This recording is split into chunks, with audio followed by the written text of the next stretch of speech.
Louisiana is renowned for its vibrant music scene, with jazz rhythms flowing through its cities and drawing people in from all over the world. But music is just one of Louisiana's many charms. It's also famous for its rich, flavorful cuisine. Dishes like gumbo and jambalaya have made Louisiana a culinary paradise, a haven for food lovers eager to experience these unique flavors. And with festivals that celebrate everything from music to food, there's always something fascinating happening in this lively state. Yet, beneath Louisiana's lively culture and welcoming spirit lies a hidden, darker side. This state is no stranger to hardship, facing both unpredictable natural disasters and a significant homelessness issue that often goes unseen by many.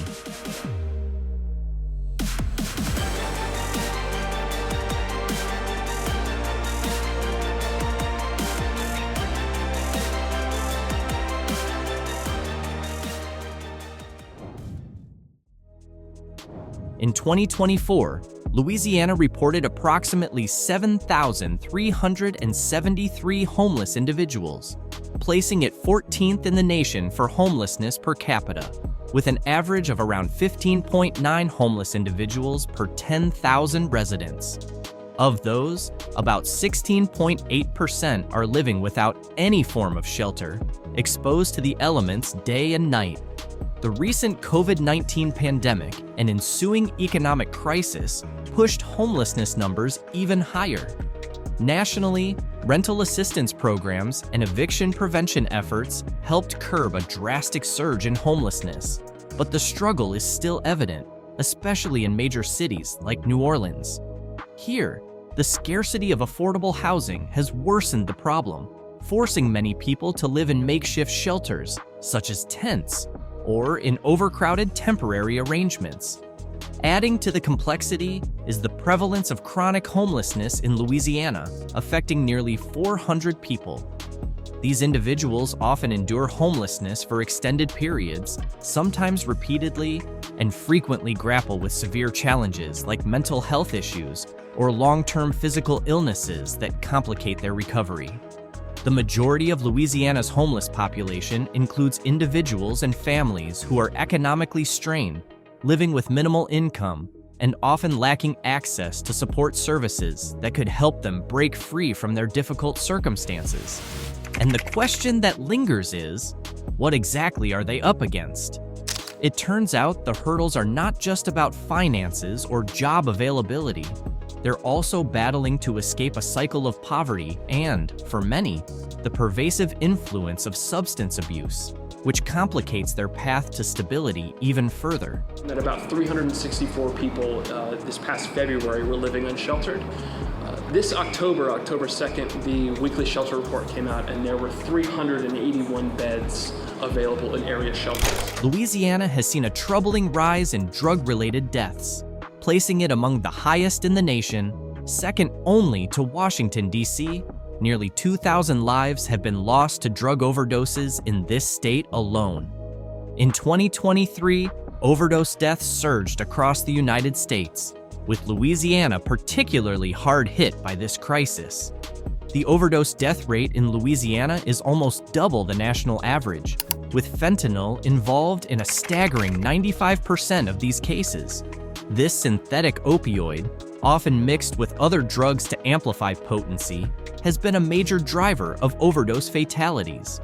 Louisiana's overdose mortality rate currently stands at 55.9 deaths per 100,000 people, a grim statistic that underscores the widespread impact of this crisis. The issue doesn't only affect adults. Many young people in Louisiana are also vulnerable to illicit substances. An estimated 23,000 youths between the ages of 12 and 17, or about 6.35% of this age group, reported using drugs in the past month.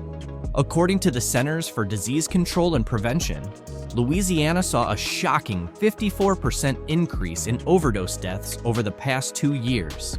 In 2022 alone, 1,186 lives were lost to overdoses across the state.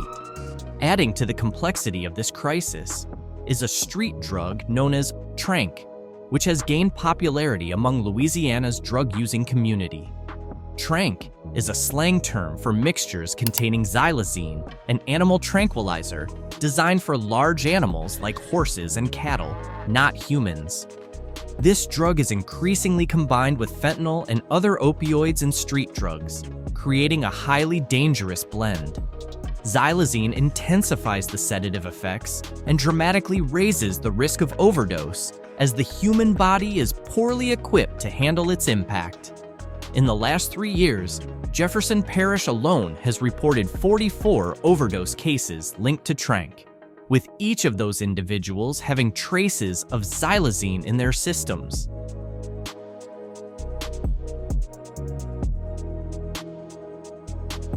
In Louisiana, also known as the Pelican State, prostitution is illegal. Yet, the practice persists, especially around Bourbon Street, where it often intersects with the strip clubs that dot this famous thoroughfare. Authorities keep a close eye on these establishments, regularly cracking down on activities that violate the law. In recent years, the New Orleans Police Department, alongside the Louisiana Office of Alcohol and Tobacco Control, has specifically targeted several strip clubs in the French Quarter, including those on Bourbon Street, for permitting prostitution, illegal drug sales, and other illicit activities. Prostitution's presence on Bourbon Street has deep historical roots. However, the origins of New Orleans' sex industry can be traced back even further to Storyville, a legendary red light district that remains an iconic part of the city's past. Established in 1897 by city officials, Storyville was designed to contain the adult entertainment industry within a specific 16-block area just north of the French Quarter. Named after Alderman Sidney Story, who crafted the ordinance, this area quickly became known for its lively atmosphere, filled with jazz music, gambling halls, saloons, and brothels. Storyville's popularity, however, ultimately led to its downfall. In 1917, as the United States entered World War I, the U.S. Navy pressured the city to close down Storyville, fearing the moral temptations it posed to soldiers. Although the district itself was shut down, its legacy lives on, immortalized in the music, tales, and spirit that emerged from its brief but colorful existence.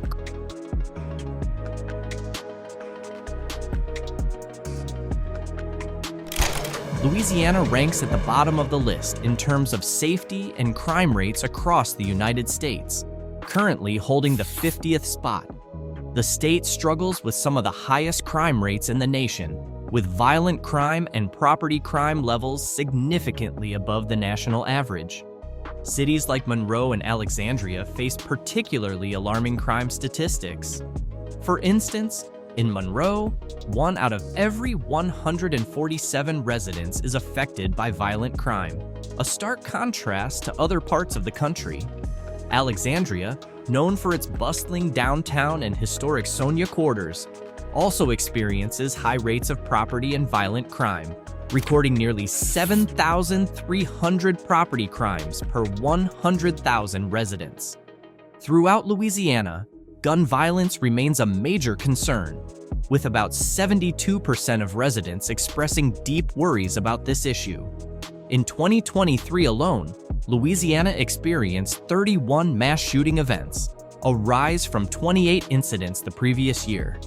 This ongoing trend highlights the urgent need for solutions to combat violence in communities that are striving for safety and stability amid some of the highest crime challenges in the nation.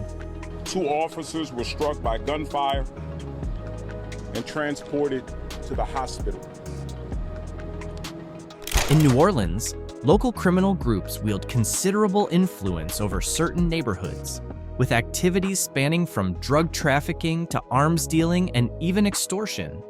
Areas like the French Quarter and Central City see a prominent presence of these gangs, and conflicts between rival groups often spill over, impacting the everyday lives of residents.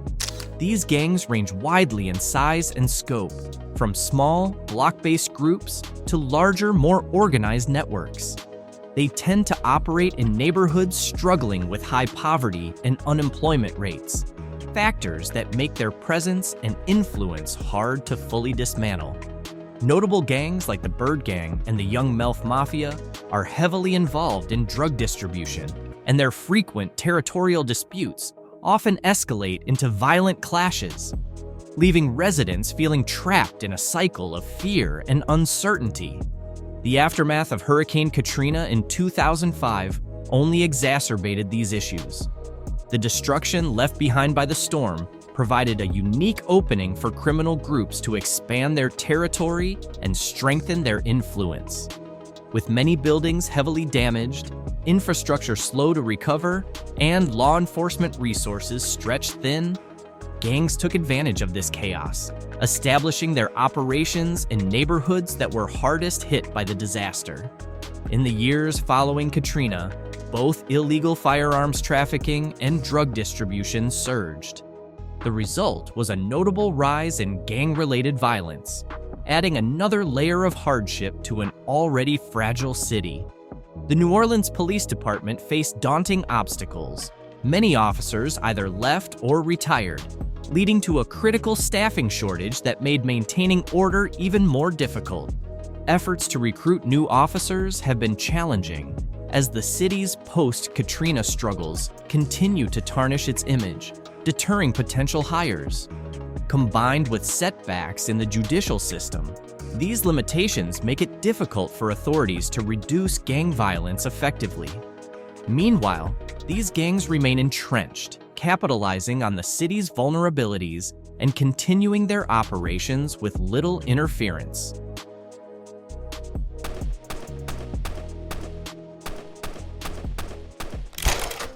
The impact of Hurricane Katrina, which struck New Orleans on August 29, 2005, remains deeply etched in the memory of Louisiana's residents. All of a sudden, I just hear some kind of like loud sound like boom. This Category 3 storm, with its relentless winds exceeding 200 kilometers per hour and torrential rains, was a catastrophe that forever changed the face of the city. As the storm surged, the levee system that was supposed to shield New Orleans failed under the immense pressure, leading to devastating flooding. Around 80% of the city was submerged, with areas like the 9th Ward, sitting at some of the lowest elevations, hit particularly hard. For many residents, options for evacuation were limited, leaving them trapped amidst rising waters and widespread chaos. Katrina's toll was staggering. The storm claimed more than 1,800 lives and inflicted financial losses of roughly $125 billion, making it one of the costliest disasters in U.S. history. Beyond destroying homes and buildings, Katrina also crippled vital infrastructure, disrupting power grids, clean water access, and healthcare services. Thousands of residents were forced to relocate out of Louisiana, seeking safety and stability elsewhere. The population loss profoundly altered the community fabric of New Orleans, with neighborhoods that had been rich in culture and history left decimated. The National Oceanic and Atmospheric Administration, NOAA, has highlighted Louisiana as one of the most disaster-prone states since 1980. In that span, Louisiana's cumulative financial losses due to various natural disasters have reached about $290 billion, a staggering figure for a state with a relatively modest population and economy. To put this into perspective, larger states like Texas and Florida, which also face frequent and severe weather events, recorded losses of $380 billion and $370 billion, respectively. In recent years, Louisiana has been battered by not just one or two major storms, but by a relentless series of extreme weather events. Hurricanes Laura and Delta struck in 2020, followed by Ian and Nicole in 2022, each leaving their own mark of destruction. For Louisiana, it's a continual cycle of rebuilding and resilience as the state faces nature's most powerful forces again and again.